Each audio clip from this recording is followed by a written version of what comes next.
Akhirnya Aep ditangkap di tempat persembunyiannya di daerah Bandung. Deddy Mulyadi bongkar faktanya. Sebelum lanjut, jangan lupa untuk like, follow, subscribe, dan share, karena berbagi itu indah. Halo, selamat datang di channel Suara Hati Sang Istri. Berita kali ini kita bahas dengan dugaan Aep dipelihara oleh Polda Jawa Barat dan Kang Deddy Mulyadi sempat mendatangi rumah kediaman ayah dari Aep. Lalu ada apa? Kita bongkar faktanya ya. Dengan kesaksian Aep ini, viral pengakuan ayahanda dari Aep bahwa anaknya kerap kali dibawa oleh pihak Polda Jawa Barat selama ramai lagi kasus kematian Vina Cirebon. Ada dugaan yang mencuat di media sosial Aep sengaja dilindungi oleh Polda Jabar selama kasus persoalan kematian Vina Cirebon terus berlanjut. Pasalnya ayahanda dari Aep mengaku bahwa anaknya kerap kali dijemput oleh pihak kepolisian dari Polda Jawa Barat. Padahal statusnya sampai dengan saat ini masih menjadi saksi dugaan tersangka tapi dikatakan sering dijemput polisi. Hal tersebut menjadi timbul tanda tanya sebenarnya ada apa antara hubungan Polda Jawa Barat dan Aep. Meski demikian, ucapan yang disampaikan ayah Aep juga masih belum bisa dipercaya 100% karena tak ada bukti konkretnya. Awalnya Kang Deddy Mulyadi bertanya sebenarnya keberadaan Aep sekarang ini ada di mana. Ayah Aep berkata bahwa Aep di Bandung atau tepatnya berada di Polda Jawa Barat. Di Polda ngapain di sana, kata Kang Deddy Mulyadi. Ya, dia Aep ada di Cikarang tapi 2-3 hari biasanya ke sana ke Polda Jawa Barat, kata ayah Aep ya. Deddy Mulyadi bingung karena Aep tidak dikabarkan sedang ditahan oleh Polda Jawa Barat, tetapi menurut penuturan ayahnya kerap dijemput pihak yang bersangkutan. Dijemput aja, Polda aja, tutur sang ayah menambahkan.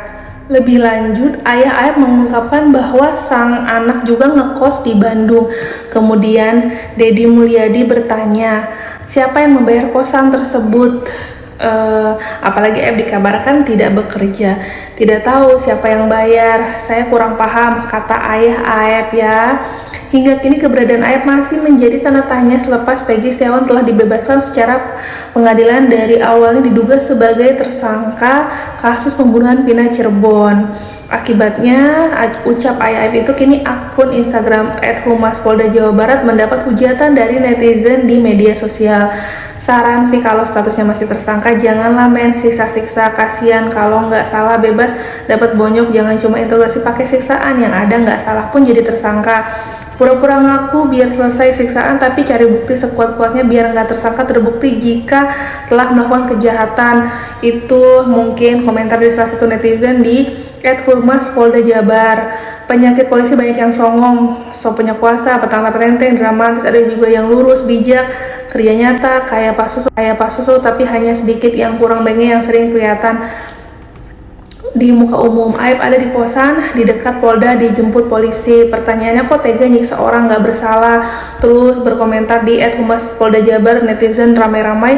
Sebagaimana diketahui sebelumnya Divisi Humas Polri Brigjen Truno Yudo Wisnu Andiko memaparkan pihaknya masih terus mendalami laporan dari 7 terpidana kasus Vina Cirebon terhadap Aep dan Dede. Tentu setiap laporan akan kita terima dan teliti seksama sesuai prosedur hukum yang berlaku, ungkap Wisnu pada hari Jumat tanggal 12 Juli 2024. Lalu pasca putusan pembebasan Peggy Setiawan di sidang pra-peradilan Pengadilan Negeri Bandung, kini perhatian Deddy Mulyadi, salah satu politisi yang membantu pengungkapan kasus Vina dan Eki Cirebon, tertuju pada 7 narapidana yang kini masih mendekap di penjara.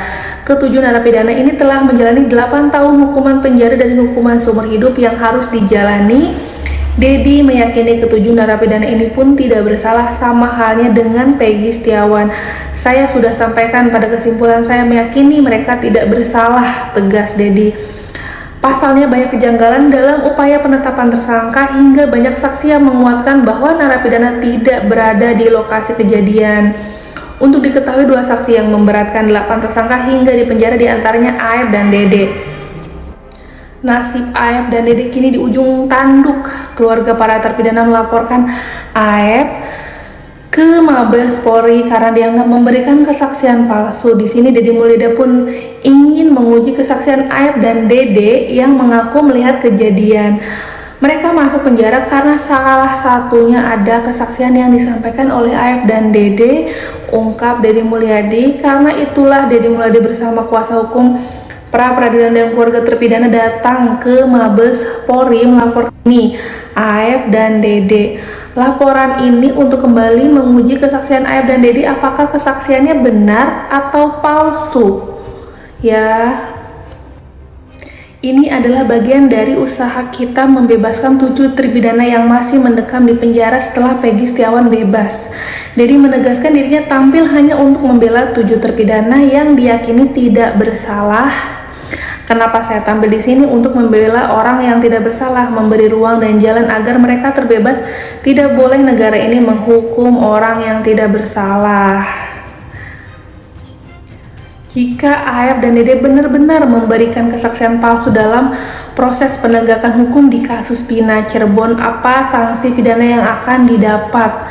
Diketahui bahwa Aep telah bersaksi atas kesaksian Pina Cirebon 8 tahun lalu di persidangan. Sanksi atau kesaksian palsu yang diberikan oleh saksi pada perkara termasuk perkara kasus Pina Cirebon ini salah satunya tertuang dalam Undang-Undang Nomor 1 Tahun 2023 tentang Kitab Undang-Undang Hukum Pidana KUHP. Di dalam pasal 291 disebutkan bahwa setiap orang yang atas sumpah yang memberikan kesaksian palsu tidak dengan lisan maupun tulisan dapat sanksi pidana merupakan penjara paling lama 7 tahun. Sementara itu, jika atas kesaksian palsu tersebut ada hal yang merugikan tersangka atau terdakwa maupun pihak lawan, maka hukuman penjara akan ditambah sepertiga dari total hukumannya. Sementara hakim atau pihak terkait yang akan menentukan mengenai kerugian yang dialami oleh korban tersangka seperti Peggy Setiawan maupun 7 korban lainnya masih dalam proses ya, yang sedang dibantu oleh Kang Deddy Mulyadi. Semoga aja di kasus ini segera selesai dan Aep segera muncul, karena keberadaan Aep sekarang masih belum diketahui di mana. Lalu 7 terpidana juga segera dibebaskan jika memang benar ini adalah korban salah tangkap 8 tahun yang lalu. Sangat miris ya, ini harus diperjuangkan hak asasi manusia, dibantu oleh netizen. Ayo beri tanggapannya di komentar, jangan lupa like, share. Terima kasih yang sudah menonton channel Suara Hati Sang Istri. Kurang lebihnya mohon maaf, saya tutup. Wassalamualaikum warahmatullahi wabarakatuh.